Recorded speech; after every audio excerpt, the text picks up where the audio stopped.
तो गाना लिखवा रहा हूँ। क्या कहना चाह रहा है? ये गाना लिखने के लिए मेरे को बोल रहा है। ये बाद में लिखिएगा। तो नीरज जी, मैं स्वामी आलोक और मेरा न्यूज चैनल का है, तो थोड़ा देखना चाहेंगे कि आखिरकार आप क्या रहे हैं, क्या लिख रहे हैं आप? हम तो गाना लिख रहे हैं। अच्छा, गाना लिख रहे हैं। जरा हमें भी दिखाएंगे कि अभी आपने क्या लाइन लिखा 2 मिनट में। हाँ देख लीजिए। तो देख सकते हैं, अभी पढ़ता हूँ मैं इसका गाना को।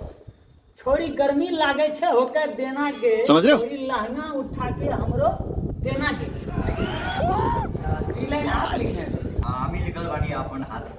अच्छा, ये हाथ से लिख ले बानी है। तो देख रहे हैं, कलम भी तुम्हारे हाथ में है। साले को बम से उड़ा दूंगा। मन तो कर रहा है दोस्तों कि ये जो हाथ जो है ना, ये हाथ को कटवा दो। इतनी भोजपुरी बातों राइटर की वजह से भोजपुरी इंडस्ट्री खत्म हो चुका है दोस्तों। इतनी राइटर ये पता है इसको कि गंदा गंदा गाना दिखा रहा है। गाना में क्या लिखा था आप देखे थे ना? गाना में क्या लिखा था?